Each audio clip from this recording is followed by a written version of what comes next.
오늘은 배고픈 장정 5천 명이나 되는 이 장정들을 고작 보리떡 5개 물고기 2마리로 먹이신 예수님의 기적을 체험했던 자들이 다시 예수님을 찾아가서 우리가 어떻게 해야 하나님의 일을 할 수 있습니까? 라고 묻고 대답해 주신 예수님의 말씀을 살펴보면서 여러분과 함께 은혜를 나누고자 합니다. 천지 만물을 창조하신 하나님께서 사람에게 내리신 첫 번째 명령은 놀랍게도 먹는 것과 관련된 명령입니다. 창세기 2장 16절 17절에 하나님이 인간에게 내리신 첫 번째 명령의 말씀인데요, 동산 각종 나무의 열매는 내가 임의로 먹되 먹으라는 명령이에요. 또한 17절에 선악을 알게 하는 나무의 열매는 먹지 말라는 명령이에요. 내가 먹는 날에는 반드시 죽으리라. 그러니까 에덴 동산에 있는 모든 열매는 다 먹을 수 있고 딱 한 가지 선악을 알게 하는 나무 열매만은 먹지 말라 하는 복잡하지도 않아요. 매우 심플한 명령을 우리 인간에게 주셨습니다. 하나님의 명령은 마치 80이 넘은 노모가 60 된 아들이 출근을 할 때 얘야 오늘도 자조심하고, 얘야 오늘도 아무거나 먹지 말고 몸에 좋은 거 먹어야 돼 라고 말씀해 주시는 사랑 듬뿍 담긴 애정어린 말씀과 동일합니다. 그렇게 하나님은 에덴 동산에 있는 그 많은 고급진 열매들, 그 많은 맛있는 열매는 모두 먹을 수 있게 해 주셨습니다. 하지만 그런 사랑 많으신 하나님께서 딱 한 가지 금지하신 열매가 있습니다. 그것은 선과 악을 알게 하는 나무 열매였습니다. 어찌해서 하나님은 에덴 동산 안에 있는 그 모든 열매, 심지어 하나님처럼 신처럼 영원히 살 수 있는, 영생할 수 있는 생명나무 열매까지는 예스 먹어도 된다 하셨으면서 왜 선과 악을 알게 하는 선악과 열매만은 먹지 말라 노라고 말씀하신 걸까요? 이 한 가지 금지 명령은 하나님과 사람 사이에 딱 한 가지 차별을 두겠다는 뜻입니다. 신과 인간, 창조주와 피조물 간에 딱 한 가지 그 차이가 바로 선악과 열매였던 겁니다. 그렇다면 왜 하나님과 인간의 딱 한 가지 차별이 영원토록 살 수 있는 생명나무 열매가 아니고, 신은 영생하잖아요. 그러면 영생할 수 있는 생명나무 열매가 아니라 왜 선악과 나무였을까요? 그것은 본래 하나님의 마스터 플랜은 인간이 죄가 없는 상태에서 하나님과 함께 영원토록 사는 것, 에덴 동산에서 이것이 하나님의 마스터 플랜이었다 하는 것을 알 수 있습니다. 하지만 선악과는 하나님이 세우신 선과 악의 기준, 이 기준을 나는 거부합니다, 나는 인간이 세운 선과 악의 기준을 선택하며 살겠다는 뜻이었기 때문에 하나님이 선악과를 금지하신 겁니다. 결국 선악과를 먹는 행위는 하나님이 세우신 절대 진리를 버리고 인간의 생각에 옳은 대로, 사람의 생각에 옳은 대로 마치 사사기처럼 그렇게 살겠다는 반항이었던 거지요. 왜냐? 선과 악을 규정하는 절대 기준은 오직 하나님께만 있기 때문입니다. 그래서 하나님은 선악과를 유일한 금지 열매로 정하신 겁니다. 하나님은 인간을 로봇처럼 그렇게 창조하지 않았습니다. 인간도 신처럼, 인간도 하나님처럼 자유롭게 선택할 수 있는 자유의지를 지닌 존재로 창조하셨습니다. 이것은 하나님이 인간을 그만큼 믿어주고 있다는 정표이지요. 그런데 하나님이 그토록 믿어주었던 인간, 그 인간은 어떻게 자유의지를 사용했습니까? 창세기 3장을 보면 들짐승 중에 가장 강교한 들짐승이 바로 뱀이에요. 이 뱀이 최초의 여인인 하와에게 다가가서 최초의 거짓말을 합니다. 이 거짓말의 역사가 이제 창세기 3장부터 시작됩니다. 보이스피싱, 이단 사이비처럼 거짓말로 유혹을 합니다. 하나님이 먹으면은 죽는다 말씀하신 그 선악과를 너희들이 결코 죽지 아니하리라 그렇게 바꿉니다. 그리고선 왜 하나님이 선악과 너희 먹지 말라 하신 줄 아느냐? 너희가 그것을 먹는 나이는 너희 눈이 밝아서 하나님과 같이 되어서 선악을 알 줄 하나님이 아심이라. 선악과 먹으면 너도 신이 되기 때문에 하나님만 신으로 있으려고, 자기만 드시려고, 야 너희 못 먹게 하는 거야, 너희 신 못 되게 하기 위해서 말이야 하고 속였던 겁니다. 최초의 여인 하와는 태어나서 거짓말이라는 것을 들어본 적이 없습니다. 왜? 이것이 최초의 거짓말이었기 때문에. 그래서 거짓말이라는 것을 몰랐을 거 아니에요. 이 사탄의 와신인 뱀이 하는 말을 곧이곧대로 들었던 겁니다. 그리고 뱀의 말대로라면 하나님처럼 될 수 있다. 얼마나 매력적입니까? 얼마나 유혹적입니까? 인간이 신이 될 수 있다는 이 생각에 하와는 선악과를 따서 먹고 남편 아담에게도 주어서 먹고 우리 세트로 신이 됩시다, 그렇게 했던 겁니다. 이렇게 하여 인류의 조상 아담과 하와는 하나님 주신 그 풍성한, 모든 것이 풍성한 파라다이스와 같은 에덴 동산에서 하나님이 주신 그 자유의지로, 우리 모든 것을 선택할 수 있는 자유의지로, 선악과를 먹을 수도 있고 먹지 않을 수도 있는 그 자유의지를 가지고 먹어버리는 선택을 했습니다. 그것이 바로 최초의 죄입니다. 모든 선택에는 반드시 선택에는 책임이 따릅니다. 하나님의 말씀보다 뱀의 말을 신뢰했던, 그리고 선악과를 선택하여 먹은 결과는 에덴 동산에서 쫓겨났습니다. 그리고 가시와 은근기가 있는 땅, 땀을 흘려야만 먹고 살 수 있는 땅, 해산의 고통이 있는 그 땅으로 추방을 당하게 된 겁니다. 이런 인류의 조상 첫 번째 아담의 실패를 바로잡고자 성자 예수님이 제2의 아담으로 오셨을 때, 그때 사탄은 또 동일한 수법으로 예수님을 유혹했습니다. 사탄은 과거로부터 지금까지 앞으로도 똑같습니다. 언제나 거짓말, 언제나 보이스피싱, 언제나 이단 사이비처럼 속입니다. 성자 예수님이 하나님 나라의 본격적인 사역을 시작하려고 했을 때 예수님은 40일간 금식 기도부터 시작하면서 시작을 하셨습니다. 여러분, 40일 금식하면 어떻게 되는 줄 아십니까? 40일 금식을 해보면, 저는 40일 금식을 해본 적은 없습니다. 10일 정도까지는 해봤습니다. 그런데 10일만 금식해도요, 그냥 눈에 보이는 거는, 걸어다니면 걸어다니는 사람이, 죄송합니다, 모든 게 먹는 거로 보여요. 40일을 굶었으니 예수님이 얼마나 배가 고프시겠습니까? 그 예수님한테 사단이 짠 나타나서 하는 말이, 예수님 당신은 하나님의 아들이 맞잖아요. 그러니까 예수님 당신은 돌을 떡으로 만들 수 있는 힘이, 파워가, 능력이 있잖아요. 예수님 떡을 만들어서 예수님 드시고 힘내어서 주의 일을 하면 좋잖아요. 드시고 힘내서 일하시라고. 사탄이 얼마나 배려가 많은 존재로 등장을 합니까? 여러분, 사탄이 그럴 리가 있겠습니까? 절대 그럴 리가 없지요. 사탄이 예수님에게 돌을 떡 만들어 먹으라 했던 이유는 뭐냐? 하나님의 뜻을 무시하고 성부, 성자, 성령 하나님이 하나로 만장일치로 결정해서 예수님이 오신 거예요, 이 땅에. 그런데 그 뜻을 무시하고 예수님 당신 뜻대로, 예수님 당신을 위해서 그 힘을 사용하라는 유혹입니다. 성부와 성령 하나님께서 성자 예수님이 이 세상에 인간의 몸으로 죽으러 오시겠다고 했을 때 찬성을 했던 이유가 뭘까요? 뭐 때문에 동의제청을 했을까요?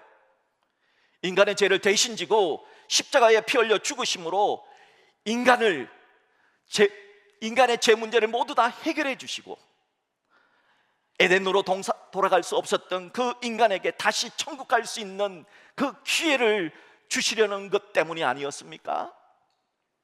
그 이유 때문에 예수님은 수많은 기적을 행하셨음에도 단언컨대 예수님 자신을 위해서는 단 한 번의 기적도 능력도 행하지 않았습니다. 내가 그렇게 하면은 어떻게 하나님의 뜻이 이루어지겠느냐 하면서 예수님 배고픔도 고난도 죽음도 다 하나님의 뜻 안에서 소화시켰습니다. 그런 예수님에게 사단은 성부 하나님, 성령 하나님의 뜻을 따르지 말고 예수 당신의 뜻대로 당신의 힘을 사용하라 유혹했던 겁니다. 그렇게 함으로 사탄은 성부와 성령 하나님과 함께 결의했던 그 결의를 무시해버리도록 부추겼던 것이지요. 이런 사탄의 의도를 아신 예수님은 기록되었으되 사람이 떡으로만 살 것이 아니요 하나님의 입으로 나오는 모든 말씀으로 살 것이라 하시며 하나님의 말씀으로 사탄의 유혹을 물리치셨습니다. 그리고 예수님이 가시고자 했던 그 고난의 십자가, 그 고난의 길을 묵묵하게 걸어가신 겁니다. 여기서 우리가 한 가지 생각해 볼 것이 있어요. 하나님은 왜 하필이면 그 많은 명령 중에서 먹을 것을 그 많은 명령을 내리셨을까 하는 겁니다. 그것은 먹는 것이 인간에게는 제일 중요하기 때문입니다. 독일 속담에 이런 말이 있습니다. 원어 그대로 한번 하면 Man ist, was man ist. 우리가 먹는 그 음식이 바로 우리 자신이 된다는 겁니다. 이 속담은 우리가 먹는 음식이 우리의 몸의 형질을 결정하고 우리의 기질과 성품을 만들고 우리가 먹는 음식이 우리의 영혼까지 영향을 줄 수 있다는 뜻입니다. 그래서 어떤 심리학자는 당신이 먹는 음식이 무엇인지 나에게 말해보시오. 그러면 당신이 어떤 사람인지 말해주겠소 라는 말을 했다고 합니다. 예전에 황수관 박사님이 이런 얘기를 한 걸 들었습니다. 음식으로도 고치지 못하는 병은 약으로도 못 고칩니다. 음식은 약보다 더 중요합니다. 그래서 좋은 음식 드셔야 됩니다. 제발 나쁜 음식, 당신에게 맞지 않는 음식은 먹지도 마시지도 마십시오. 얼마나 광고처럼 얘기를 했습니까? 그런데 오늘 성경 본문 요한복음 6장에 예수님이 바로 그 먹는 것에 대해서 이것을 먹어라 말씀하신 내용입니다. 많은 사람들이 갈릴리 바다 동쪽 들판과 산을 다 뒤집니다. 예수님 찾으려고. 그런데 예수님을 못 찾아요. 그러자 많은 사람들이 배를 타고 갈릴리 바다 건너편 그리고 가버나움이라는 동네까지 와서 겨우겨우 예수님을 만나게 되는 이야기가 오늘 요한복음 6장의 배경입니다. 그때 그 사람들은 왜 그토록 예수님을 찾아다녔을까요? 그 이유에 대해서 예수님은 본문 26절에서 핵심을 찌르는 말씀을 하십니다. 자, 우리 다 같이 26절 합독하겠습니다. 예수께서 대답하여 이르시되 내가 진실로 진실로 너희에게 이르노니 너희가 나를 찾는 것은 표적을 본 까닭이 아니요 떡을 먹고 배부른 까닭이로다. 표적, 기적 속에 나타난 하나님의 뜻을 너희들이 보지 못하고 그냥 눈앞에 보이는 떡만 위해서 나를 찾아왔구나. 40일이나 굶고 금식하신 예수님에게 돌을 떡 만들어 먹으라 했던 사탄의 제안에도 기적을 사용하지 않았던 예수님 아닙니까? 그 예수님이 배고픈 5천 명을 위해서 장정만 5천 명이니까 여자, 어린아이, 할머니 하면은 할아버지, 할머니 합하는 한 2만 명이 넘을 거예요. 그 2만이나 되는 사람을 먹일 수 있었던 기적을 행하신 능력을 가지신 그 예수님께서 자신을 위해서는 능력을 하나도 쓰지 않고 그 수많은 사람들을 위해서 기적을 베푸신 이유가 뭘까요? 그 기적을 통해서 예수님이 누구신지 드러내려고 하신 겁니다. 예수님이 누구냐? 생명의 떡으로 오신 하나님의 아들이다. 이것을 드러내려고 했던 것 아닙니까? 그런데 사람들은 기적을 보면서도 예수님이 누구신지 알 수 없었던 겁니다. 예수님을 단지 황금 알을 낳는 거위처럼 생각을 했습니다. 저 예수만 따라다니면은 그냥 평생 우리가 배불리 먹겠구나. 저 예수 속에는 짝 깔으면 황금이 쪼르륵 있구나. 그래서 사람들이 예수를 십자가에 못 박아 죽이면 황금이 쫙 떨어질 줄 알았겠죠. 예수님을 황금 알을 낳는 거위처럼 생각했던 사람들, 그들에게 예수님은 27절 전반절에서 이렇게 말씀하십니다. 자, 예수님의 말씀입니다. 27절 전반절 합독합니다. 썩을 양식을 위하여 일하지 말고 영생하도록 양식을 위하여 하라. 예수님은 이 말씀을 통해서 양식에는 두 종류의 양식이 있다는 걸 가르쳐 줍니다. 썩을 양식이 있고, 먹고 다 썩어버리는 이 세상의 양식이 있고, 썩지 않고 영생하는, 저기 천국까지 가는 양식이 있다는 겁니다. 어떤 사람이 일을 하잖아요. 이 일에도 사람들이 일하는 목적도 두 가지가 있다는 겁니다. 사람들이 일하는 목적에 있어서도 썩을 양식을 위해서 일하는 사람이 있고, 영생하도록 하는 양식을 위해서 일하는 사람이 있다 하는 진리를 가르쳐 주셨습니다. 어떤 사람들은 이 세상에 있는 양식을 위해서 일하다가 죽어서 끝나는 겁니다. 하지만 어떤 사람들은 이 세상에 있는 양식이 아니라 저 하늘까지 이어지는 양식을 위해서 일하다가 죽어서 천국 가는 사람도 있다는 겁니다. 그때 그 무리들은 27절의 말씀을 듣고는 예수님이 원하시는 것은 우리 보고 하나님의 일 좀 하라는 뜻이구나, 이렇게 이해를 한 것 같아요. 그래서 사람들은 28절에서 예수님께 우리가 어떻게 하여야 하나님의 일을 하오리까? 예수를 믿게 되면 사람들은 예수의 일을 하고 싶어 합니다. 하나님의 일을 하고 싶어 합니다. 우리가 어떻게 하여야 하나님의 일을 할 수 있을까요?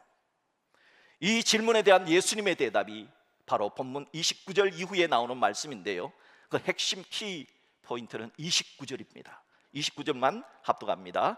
예수께서 대답하여 이르시되 하나님께서 보내신 일을 믿는 것이 하나님의 일이니라.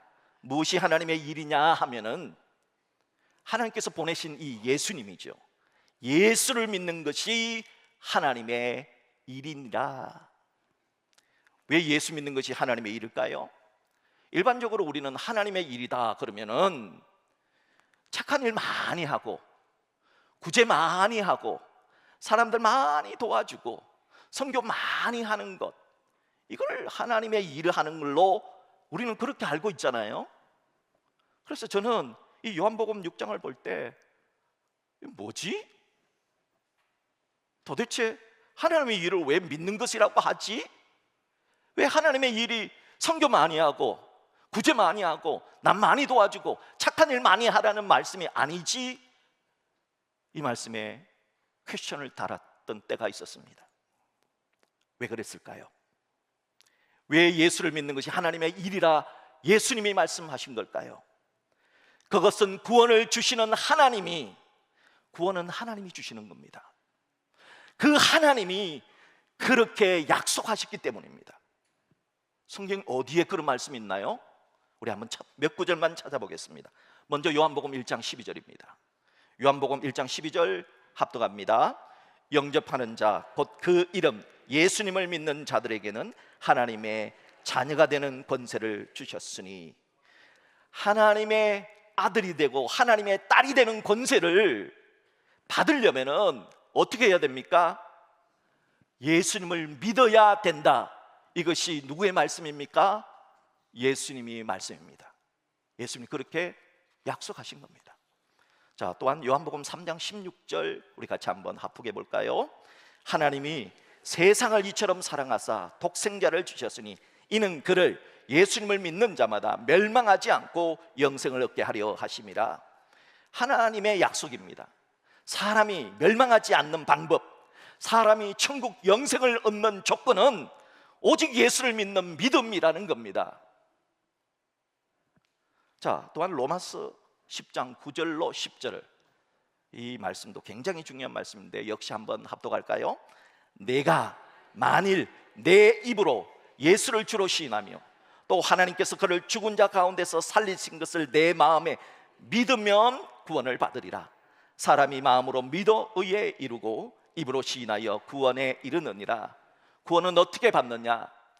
입으로 예수의 주되심을 시인하고 마음으로 예수님이 왜 죽으셨는지, 예수님이 왜 부활하셨는지, 예수님이 왜 지금도 나를 위해서 천국에서 기도하고 계시는지 그 사실을 믿으면 구원을 받게 된다는 하나님의 약속의 말씀입니다. 자, 또한 에베소서 2장 8절 9절 한번 또 볼까요? 에베소서 2장 8절 9절 역시 합독합니다. 너희는 그 은혜에 의하여 믿음으로 말미암아 구원을 받았으니 이것은 너희에게 난 것이 아니요 하나님의 선물이라. 행위에서 난 것이 아니니 이는 누구든지 자랑하지 못하게 함이라. 하나님은 우리가 자랑하지 못하게 하려고. 사람은 자기 힘으로 하면은 자랑을 하잖아. 내가 했다고, 내가 이거 했어요, 내가. 구원은 절대 자랑하지 못합니다. 구원은 오직 하나님의 능력입니다. 그래서 구원에 대해서는 오직 하나님의 은혜라, 하나님의 은혜라, 하나님 앞에 감사만 할 수 있도록 만든 것이 구원의 법칙입니다. 사람은 구원까지 인간의 노력으로, 내가 착한 일 많이 했더니 하나님 나한테 구원을 주셨다, 이렇게 말하지 못하도록, 이렇게 자랑하지 못하도록 하기 위해서 구원은 전적으로 하나님을 믿는 믿음 보시고 하나님이 주시는 선물이라 하신 겁니다. 자, 하나님이 못하시는 것이 두 가지가 있다 그래요. 하나님 거짓말 절대 못합니다. 하나님 죄를 못 지어요. 거짓말 못하시는 하나님이 성경 곳곳에서 이렇게 약속해 주셨는데 이 약속을 지키지 않을 리가 없겠지요. 자, 이것은 무엇을 말하냐? 그렇다면 우리는 착한 일은 왜 하라는 거지? 그러면 예수만 믿으면 되지? 구제는 왜 하는 거지? 선교는 왜 하나? 뭐 선교도 해야 되고 구제도 해야 되고 그런 말씀이 또 나오잖아요. 그건 도대체 뭐냐? 이 말씀은 뭐냐 하면은 예수님을 진짜 믿는 사람은 반드시 맺히는 열매가 좋은 말을 하고 구제를 하게 되고 선교를 하게 된다는 뜻입니다. 진짜 우리가 예수를 믿으면요, 예수님을 드러낼 수밖에 없다는 거예요. 예수님 자랑할 수밖에 없다는 거예요. 진짜 예수님을 믿는 사람에게는 예수님을 선전할 수밖에 없다는 거예요. 여러분, 진짜 맛있는 음식집 가서 먹었는데 여러분 저절로 입술에서 설설설 나오잖아요. 야, 그 집 맛있다. 그거 억지로 맛있다고 광고하라고 해서 여러분 그렇게 광고합니까? 아니잖아요. 저절로 진짜 예수를 믿으면은, 예수님 말씀처럼 진짜 예수를 믿으면은 저절로 착한 일을 할 수밖에 없어요. 저절로 좋은 말을 할 수밖에 없어요. 저절로 선을 행할 수밖에 없어요. 저절로 구제하고 저절로 선교할 수밖에 없다는 뜻입니다. 이것은 예수님의 우선순위에 대한 말씀이라는 것을 우리가 캐치해야 됩니다. 그래서 예수님은 구원의 시작도 믿음이고 구원의 뿌리도 믿음이기에 하나님의 일은 예수를 믿는 믿음이라 하신 겁니다. 그런 후에 예수님은 본문 35절에서 나는 생명의 떡이니 내게 오는 자는 결코 줄이지 아니할 터이요 나를 믿는 자는 영원히 목마르지 아니하리라 말씀하시면서 예수님은 나를 먹고 마셔라 하셨습니다. 예수님은 실제 떡집이라고 하는 뜻을 가진 유다 베들레헴이 바로 떡집이거든요. 그 떡집에서 태어났습니다. 또한 예수님이 탄생하셨을 때 왜 예수님은 바닥에 집 깔고 눕히면 되잖아요. 굳이 말이나 소, 밥통, 구유에 누우신 이유가 뭘까요? 그것은 예수님이 이 세상에 생명의 떡으로 오셨다, 이 세상에 생명의 밥으로 오셨다 하는 것을 드러내기 위한 하나의 상징적 표적이었습니다. 생명의 떡이라 할 때 떡은 우리말로 밥이라는 뜻이잖아요. 예수님은 생명의 밥이라는 겁니다. 어떤 밥이냐? 예수님을 먹으면 영원한 생명을 얻게 되는 생명의 밥이라는 겁니다. 예수를 믿으면 하나님 나라의 백성이 되는 그런 밥이라는 겁니다. 예수를 믿으면 우리의 마음속에 하나님 나라가 임재합니다. 그 하나님 나라가 예수를 믿을 때 우리의 마음속에 조금씩 자라납니다. 그래서 하나님의 나라는 여기 있고 저기 있는 것이 아니라 바로 예수 믿는 사람들의 마음속에 하나님의 나라가 있는 거예요. 그렇게 해서 시작된 믿음으로 말미암아 하나님의 나라가 자라다가 언젠가는 우린 궁극적으로 하나님의 나라 천국에 가게 되는 겁니다. 그래서 그것 때문에 우리를 그 천국으로 인도해 주시려고 하는 그 사명 때문에 예수님이 십자가에서 살을 찢기시고 자신의 피와 물을 다 흘려 주셨지 않습니까? 그것 때문에 죽었다가 다시 살아났지 않았습니까? 그것 때문에 지금도 하나님 보좌 우편에서 우리를 위해서 기도하고 계시지 않습니까? 그것 때문에 장차 다시 오셔서 우리를 심판하신다고 하지 않았습니까? 그 십자가에 달리신 예수를 믿는 것, 그것이 하나님께서 보내신 일을 믿는 것, 그것이 하나님의 일인이다 하신 요한복음 6장 29절의 뜻입니다. 그렇습니다. 우리가 앞에서 살펴본 것처럼 사람은 무엇을 먹느냐에 따라서 그 사람의 형질이 달라지고, 무엇을 먹느냐에 따라서 그 사람의 기질이 달라지고, 그의 영혼의 마음까지도 달라진다 그랬어요. 이 말을 곰곰이 생각해보면 왜 예수님께서 내가 생명의 떡이다, 나를 먹으라 하셨는지 조금은 이해가 되실 거예요. 비유하자면 예수님을 먹으라 하는 말은, 생명의 떡을 먹으라 하신 말씀의 뜻은 예수님의 꿈이 여러분의 꿈이 되게 하고, 예수님의 기질이 여러분의 기질이 되게 하고, 예수님의 정신이 여러분의 정신이 되게 하고, 생명의 떡인 예수님을 믿음으로써 우리가 작은 예수로 살아가라는 뜻이잖아요. 그렇다면 제가 성도님들에게 도전적인 질문을 하나 던집니다. 여러분은 얼마나 자주 생명의 떡이신 예수님을 먹습니까? 여러분은 얼마나 자주 생명의 떡이신 예수님을 생각합니까? 여러분은 얼마나 자주 생명의 떡이신 예수님과 교제하십니까? 일주일에 한 번 정도입니까? 주일 예배 딱 한 번 나와서 예배 드리는 것으로 땡입니까? 그렇게 하는 것은 마치 일주일에 한 번 한 끼만 밥 먹는 것과 똑같습니다. 여러분 일주일에 밥 한 번만 먹으면 어떻게 됩니까? 여러분 일주일 동안 밥 몇 끼 드십니까? 여러분은 하루에 밥 몇 끼 드십니까? 채소로 따지더라도 하루에 한 끼에서 두 끼 정도는 먹어줘야 되지 않습니까? 아침에 일어나서 최소한 하루의 시작을 예수님의 말씀을 먹고 마시고, 예수님 오늘 저에게 이런 지혜가 필요합니다, 저에게 하늘의 지혜와 힘을 달라고 기도하고 시작하고, 또 하루의 업무를 마치고, 예수님 제가 오늘 이런 일을 했는데, 이런 말을 했는데, 이런 프로젝트를 세웠는데, 그 프로젝트가, 그 일이, 내가 한 일이 하나님의 영광을 드러낼 수 있도록 도와달라고, 최소한 하루의 아침과 저녁에 그렇게 생명의 떡이신 예수님의 말씀을 먹고 마셔야 되지 않습니까?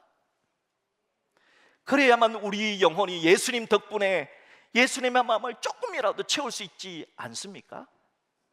그래야만 나밖에 모르는 이 이기적인 사람이 그래도 예수님 덕분에 이타적이고 희생적인 그런 마음을 흉내라도 낼 수 있지 않습니까?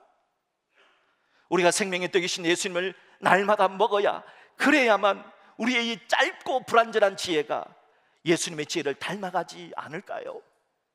우리가 생명의 떡이신 예수님을 날마다 먹을 때, 그래야만 우리의 아프고 상처난 마음이 그래도 치유되지 않겠습니까?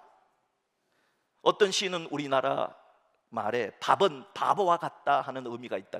밥은 바보다. 밥은 배고픈 사람에게도 누구든지 가리지 않고, 빈부 귀천을 가리지 않고 먹혀집니다. 그렇게 예수님은 바보처럼 예수님을 배반한 가룟 유다에게도 먹혀졌습니다. 예수를 모른다고 3번이나 부인했던 수제자 베드로에게도 예수님은 먹혀졌습니다. 당자 같은 자에게도 먹힘이 되셨습니다. 그리고 우리 같은 자들에게도 생명의 밥이 되셨습니다.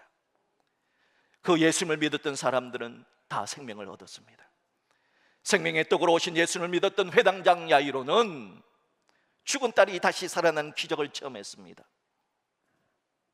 생명의 떡으로 오신 예수님을 믿었던 나사로의 여동생 마르다와 마리아는 죽은 지 4일이나 지나서 냄새까지 펄펄 나는 그 오빠 죽은 나사로를 기적적으로 맞이하는 축복을 체험했습니다.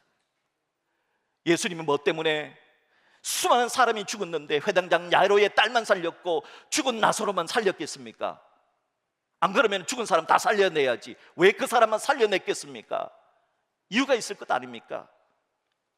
예수님을, 생명의 떡이신 예수님을 날마다 바라보고 예수님의 생명의 떡이신 예수님을 먹고 사는 사람은 죽어도 다시 살아난다는 진리를 우리에게 보여주시기 위해서 그런 샘플로 보여주신 표적이 아닙니까? 바라기는 오늘 주신 말씀을 기억하십시오. 생명의 떡이신 예수님의 말씀을 일주일에 딸랑 한 번만 먹지 말고, 그것도 건너뛰지 말고 날마다 날마다 찾고 먹고 마시십시오. 그래서 내 평생에 가장 잘한 일이 있다면은 예수를 믿은 것이라. 나의 평생에 가장 잘한 일이 있다면은 예수를 믿고 예수 안에서 살고 예수님을 믿고 봉사하고 구제하고 순교한 일이라. 그렇게 간증할 수 있는 여러분 되시기를 주의 이름으로 축복합니다. 2026년도 전반전이 끝났습니다. 이제 하프타임 지났습니다. 하반기를 맞이하는 우리에게 주신 하나님의 말씀, 나는 생명의 밥이다. 나를 매일매일 먹고 마시고 매일매일 주님의 뜻을 생각하며 그렇게 믿음 안에서 살라 하신 오늘의 말씀을 잘 기억하면서 우리 모두가 예수 안에 살아가기를 주의 이름으로 축복합니다.